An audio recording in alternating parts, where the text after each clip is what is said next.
the verse that never was. What if Eminem never wrote Lose Yourself? It was the night before his biggest performance, a comeback show that had been sold out for months. Eminem stood backstage, feeling the weight of the world pressing down on him.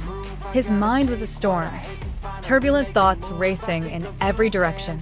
The pressure was overwhelming, and the audience's expectations felt like chains around his wrists. Marshall Mathers wasn't sure how he'd gotten here. Fame had taken him to unimaginable heights, but it had also taken pieces of him along the way. The raw hunger that once fueled him, the fire that blazed through his lyrics, felt like a distant memory. He couldn't help but wonder, could he still do it? Could he still write the words that had changed the world? As the clock ticked down to showtime, Eminem found himself in the quiet of his dressing room alone. He pulled out his phone, scrolling through old messages from his daughter, his mom, his friends. He felt disconnected. The world had moved on, and yet, here he was, fighting to reclaim a part of himself that seemed so far out of reach. A knock on the door interrupted his thoughts. He opened it, expecting to see his manager or a stagehand, but instead, a figure stood before him. It was his younger self, Slim Shady, in the flesh, grinning with that mischievous spark in his eyes. "You look like you've seen a ghost," the younger version of him said with a smirk. "Or maybe you've lost something." Eminem blinked, unsure whether this was real, or if he was losing his grip on reality. "What are you talking about?" "Your spark," Slim Shady answered. "The thing that made you write those verses.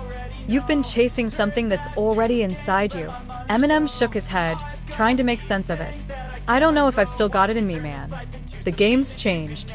People expect more from me now. I've already said everything I needed to say. I don't know how to top what I did." Slim Shady leaned against the doorframe, his arms crossed. "You think the world's waiting for your next big hit? Nah. They're waiting for you, the real you. You've got to write for you, not them." It's always been about the passion, the hunger to say something that means something. Eminem turned away, walking over to a nearby desk where he'd left a pad of paper and a pen. He stared at the blank page in front of him, frustration mounting. Could he really find that part of himself again? Slim Shady stepped up behind him, his voice softer now. "You were never afraid of failure. You were afraid of not trying. Don't let the fear of not being perfect stop you from writing your truth." The words hit him like a slap in the face. He remembered what it was like to write when there were no expectations, just raw, unfiltered emotions spilling out onto the page.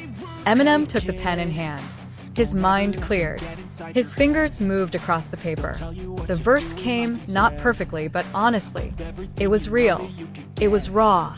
As he finished the last line, the door to the dressing room opened. The stage manager poked his head inside.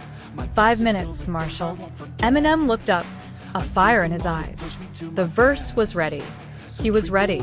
With a quiet nod, he stood up, walking out into the spotlight. The crowd erupted, but all he could think of was the words he'd just written, words that could change everything. The verse that had never been was finally here.